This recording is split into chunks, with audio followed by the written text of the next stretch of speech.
उस खबर से खबरदार करते हैं जिसमें 58 साल पुराने प्रतिबंध को हटाया गया तो राजनीति में हलचल हो गई।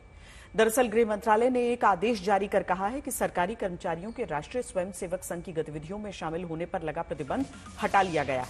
केंद्र सरकार ने 1966, 1970 और 1980 में तत्कालीन सरकारों की तरफ से जारी उन आदेशों में संशोधन किया जिसमें सरकारी कर्मचारियों के आरएसएस की शाखाओं और उसकी अन्य गतिविधियों में शामिल होने पर रोक लगाया गया था।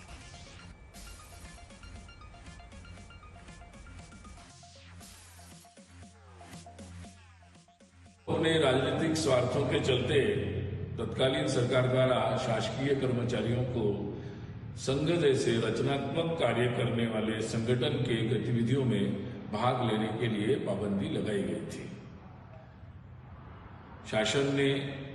वर्तमान के शासन ने आज उस पाबंदी को जो हटाया है, ये निर्णय समुचित है और भारत की लोकतांत्रिक व्यवस्था को ये निर्णय पुष्ट करेगा।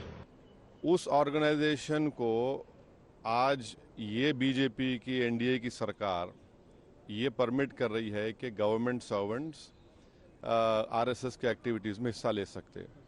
तो ये मैं समझता हूँ ये बिल्कुल गलत है, क्योंकि आरएसएस का जो मेंबर का ओथ होता है, पहले तो मराठी में था, बाद में उन्होंने उसको संस्कृत में किया, फिर थोड़ा अमेंडमेंट्स किए।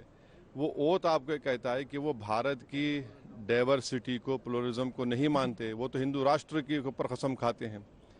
तो जो हिंदू राष्ट्र के ऊपर कसम खाता वो तो इंडियन नेशनलिज्म के खिलाफ बात कर रहा है। और मेरा मानना यह है कि जितने कल्चरल ऑर्गेनाइजेशंस है उनको परमिट नहीं करना चाहिए। Actually, it is a very unfortunate moment from the government side. The government is not learning any lesson from the people verdict. That is what this, not only this issue. In every issue we can see that government is not learning any lesson from the people's verdict. Whether it is Kanwar Yatra, whether it is this order, everything is government is thinking that they have the power like earlier. They have totally mistaken. They will know it later.